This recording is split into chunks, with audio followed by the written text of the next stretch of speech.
Hello, this is block 2 or month 2 of the Chatsworth Quilt-Along, and we're going to be working on pages 6 and 7 from the book.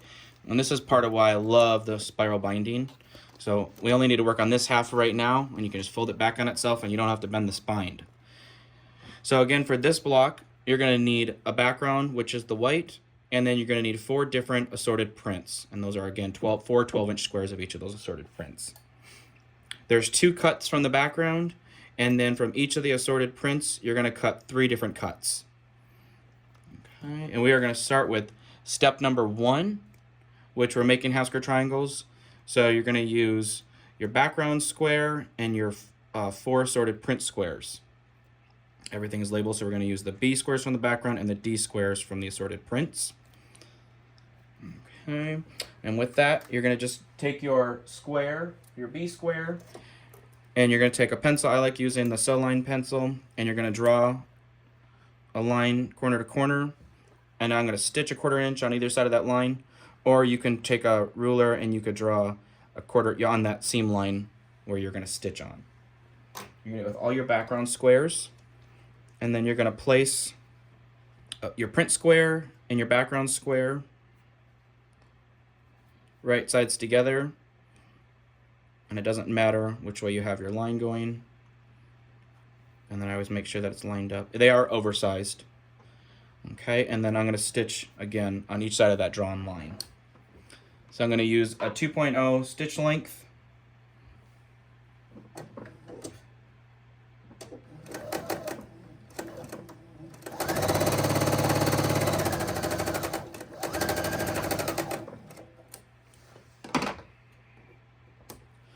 And I'm going to go down and sew on the other side.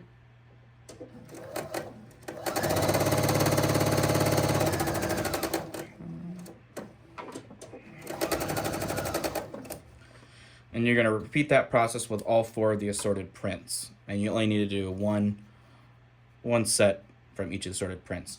And then you're going to cut it down the middle. And I will use a scissors sometimes. Most of the time I will go use a rotary cutter and go cut right on that solid line. Okay. And then when we go to press,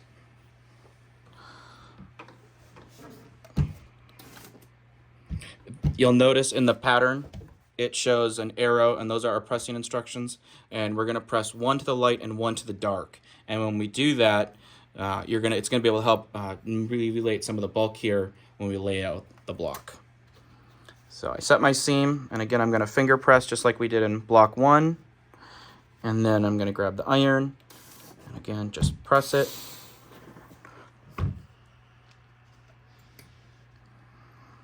And then I'm going to fold this over because I'm going to press the second one to the dark.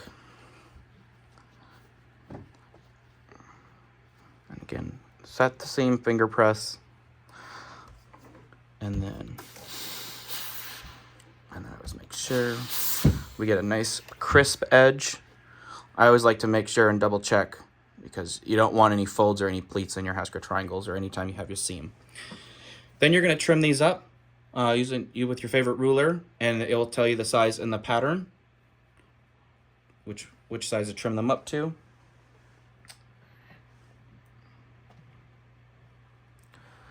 And that is step number 1.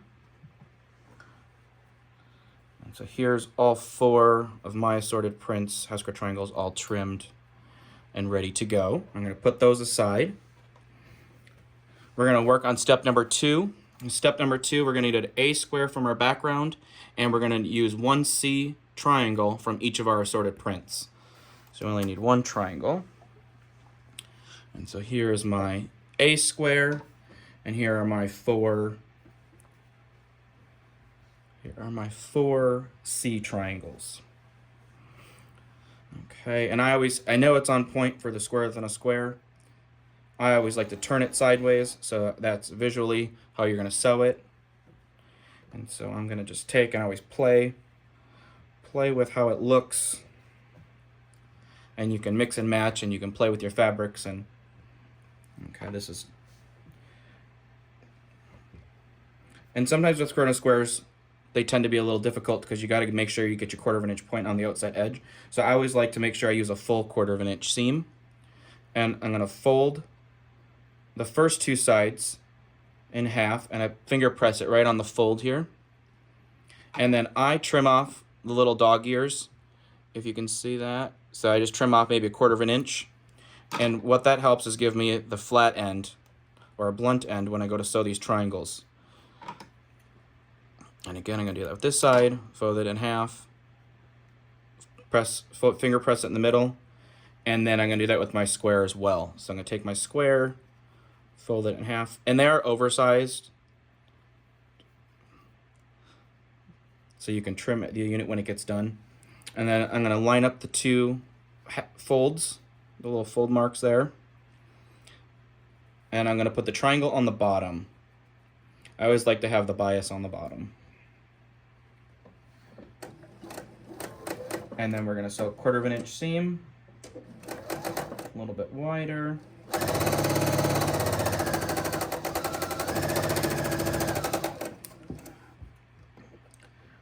And then before I press anything, I'm going to sew on the other triangle.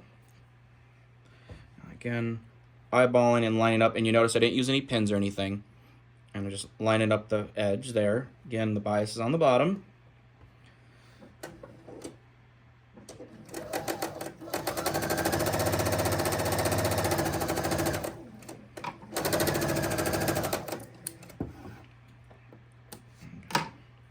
And now I'm ready to press. So set my seam. And this one, you can press your seams open or you can just press them out. I'm going to press them out. Again, finger pressing. And then I'm going to go back and give them a press. Okay. And you can trim off these little dog ears that are extended on the edge, or you can leave them. They'll get trimmed off when you trim up the whole unit. Again, these ones, I don't trim off any of the triangle on the end. I just find the middle.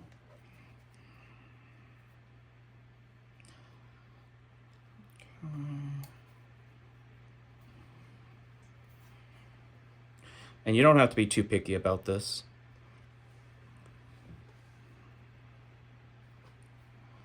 Line up that edge, and as you can see, the triangles extend on each end.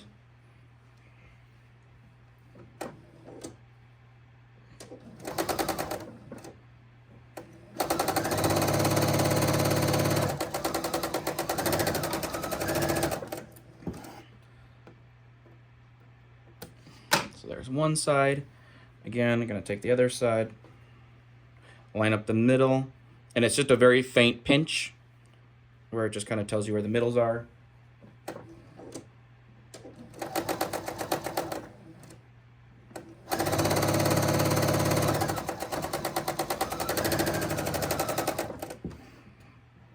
Okay.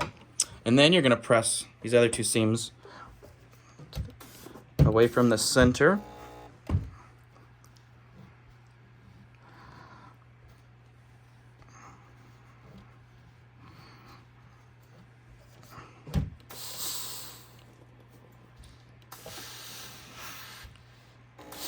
And I like to give it a nice overall press. And then you're going to take this unit after it's finished. And again, you could trim off the dog ears if you want that extend, or they will get trimmed off when you trim up the block. So it's total preference of your choice. And then you're going to square this up to the size that it indicates in the book. And then that is step number 2. And when you're trimming, you're going to want to make sure that you have the 1/4 inch that it talks about in the book. So every point from the outer edge has a 1/4 inch. And if you don't, you might need to re-sew your last 2 seams to make sure that you can adjust it. Either widen your seam or shorten it, your seam allowance, so that you can get your 1/4 inch point.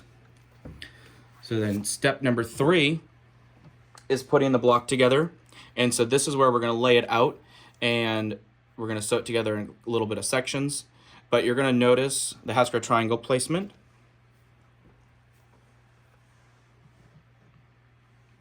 And so I have my step number 2, which is my unit B.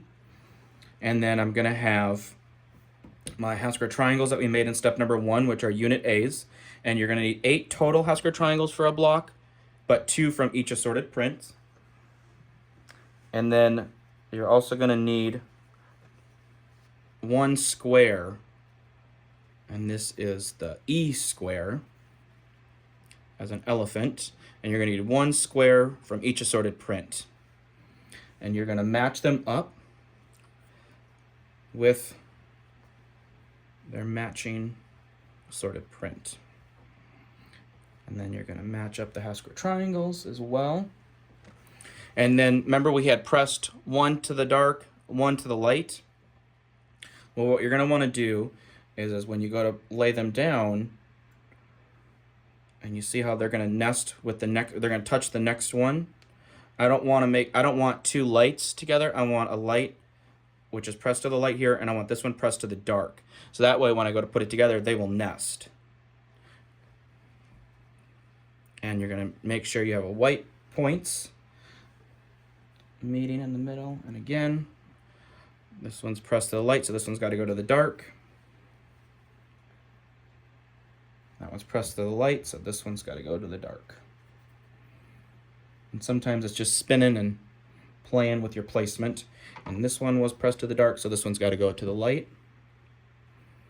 And so as you can tell here, we're going to sew it in kind of a couple different sections. So I'm going to sew this bottom row together, the top row, and then left and the right. And I'll do all that at one time, and then we're going to press them and then put the block together. So I often will chain piece as much as I can. So because I have it all laid out and I know how it's going to go together now, I will sew pairs. So I'm going to sew this pair together, this pair together, this pair together, and this pair together, and this and this. And then I'll come back and join this and this.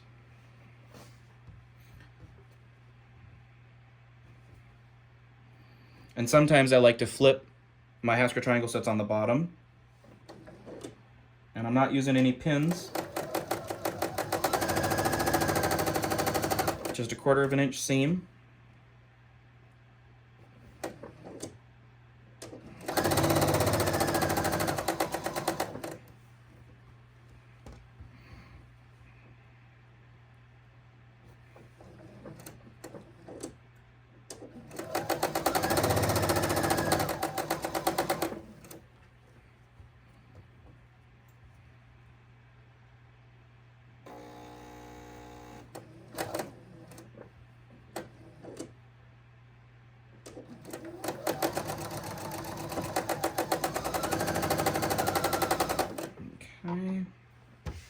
So these 2.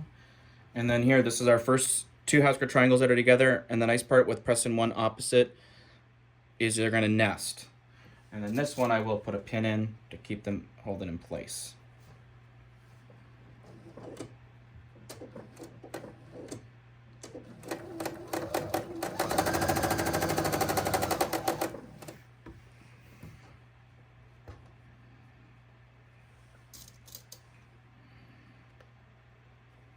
Pin.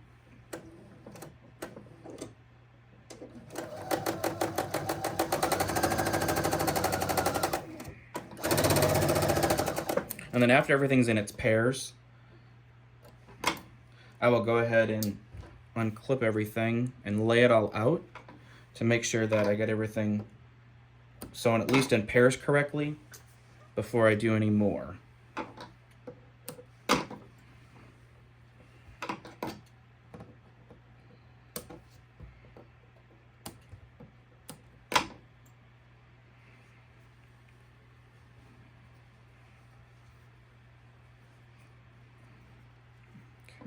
And now we're going to sew the top and bottom pairs together.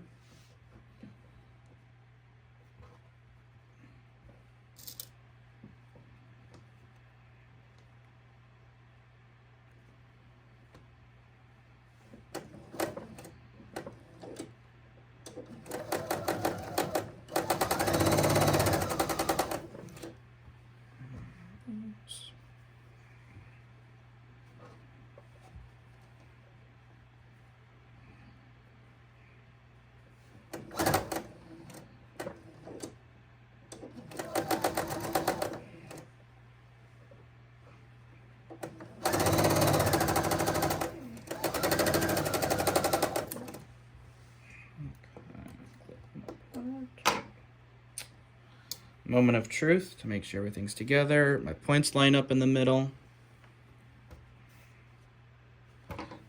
Okay.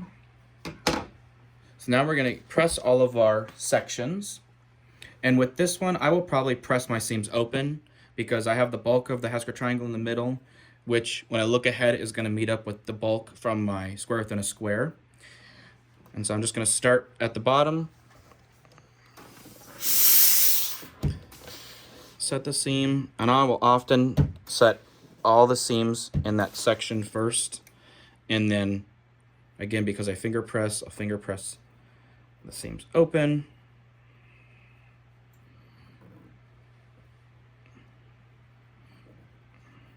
And I don't have any nails, so even if you have no nails, you can still finger press.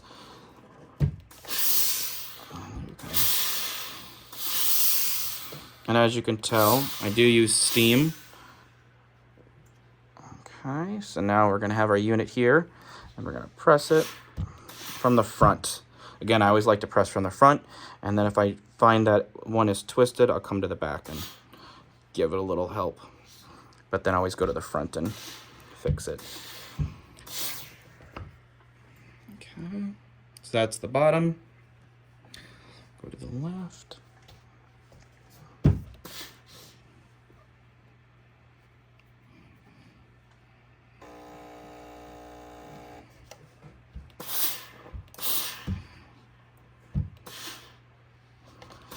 Making sure you have that nice crisp seam.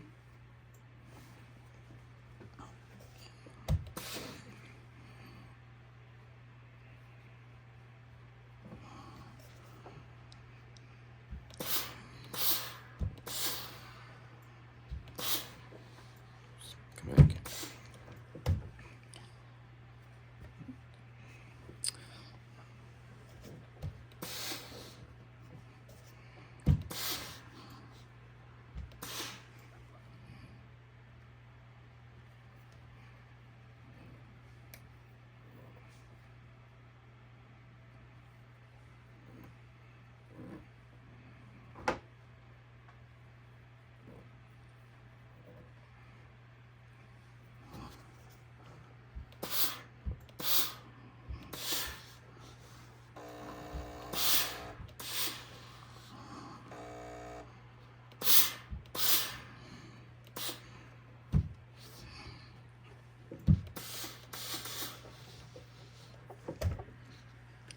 Okay, so now we're ready to sew the three middle sections together.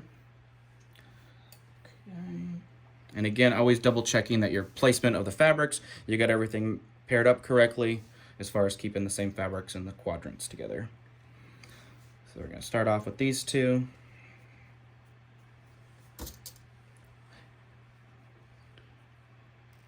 And then again, I'm going to do the poker method on the back just like we did in the block 1. I'm going to go to the valley with that seam open. I'm going to poke right in the valley.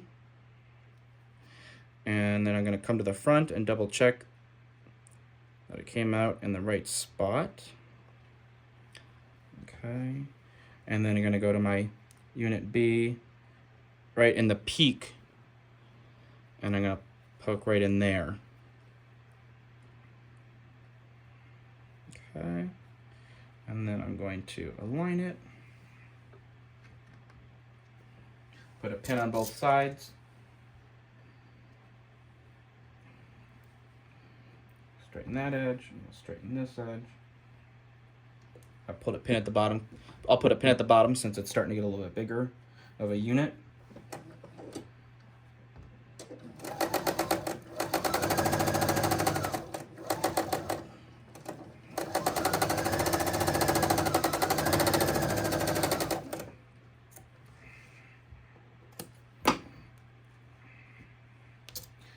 Come in here and check to make sure my points look good. I'm okay with that. Go to the other side. Repeat the same process with pinning.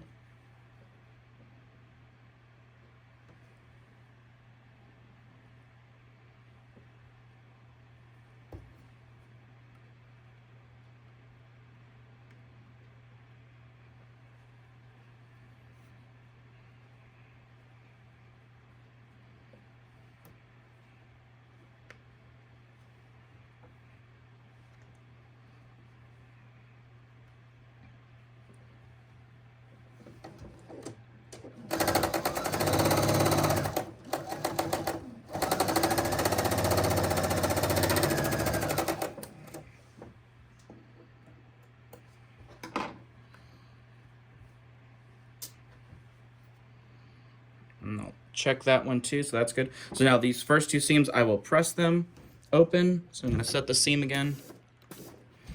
And again, I'll set the seam on both sides at one time. And then I always like to finger press on a flat surface. And I'm pressing it open because this bulk here in the middle just kind of gets reduced when you press it open.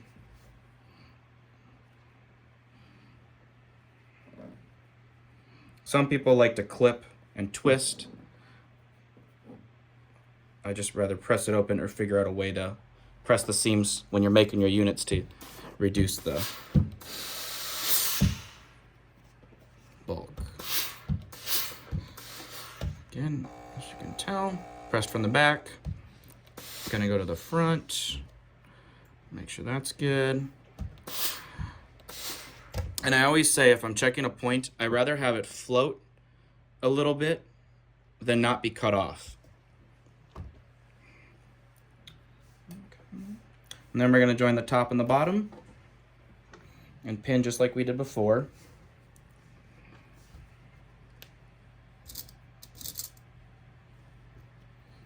Now I always like to start with the middle, as you probably noticed.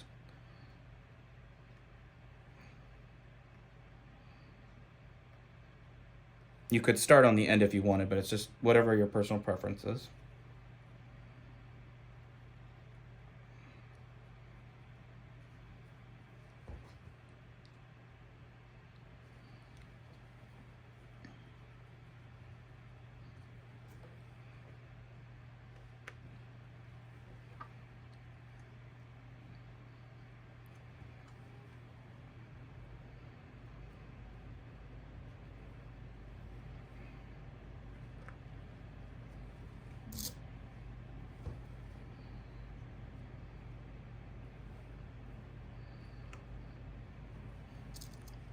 Pin the 3 seams first, and then I'm going to pin this last one.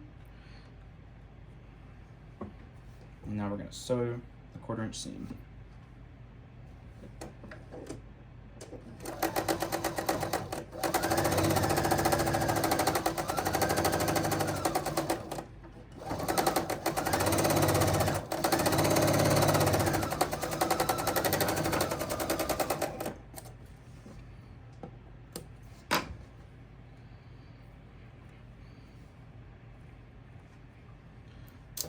Moment of truth.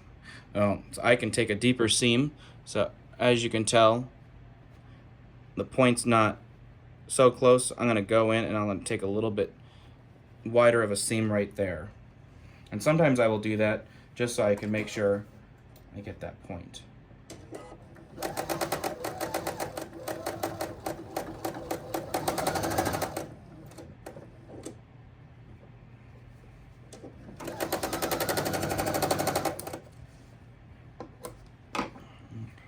There we go, much better. And I will take those couple stitches out from that first seam.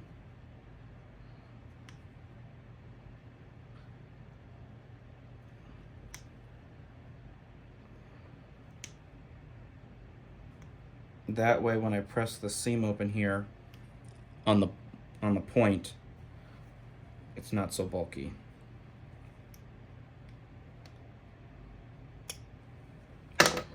Okay, check that point, that's good. Check that point, that's good. That one's good there. Let's go ahead and attach the other side.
Yay.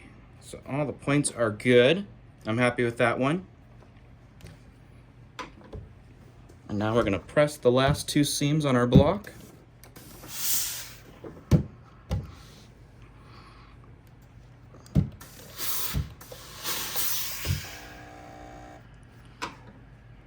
Finger press them open.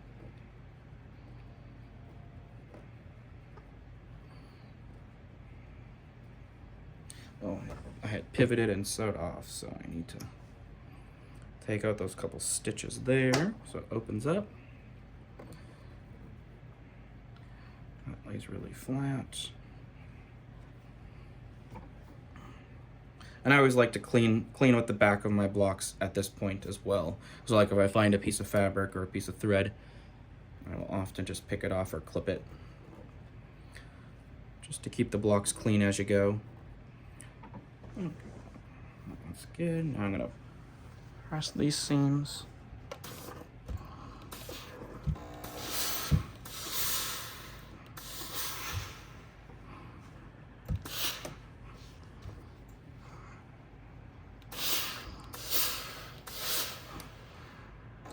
So as you can see, it got a little twisted. So.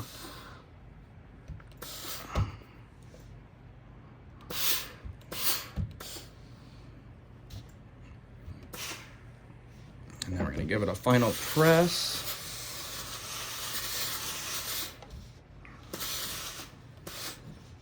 Okay. And then you can proof it to the size that it says in the book. It should come out perfect to the right size as long as your 1/4 inch is accurate, and you trimmed all your pieces up to the correct size. So that is month 2 or block 2 of the Chatsworth Quilt-Along.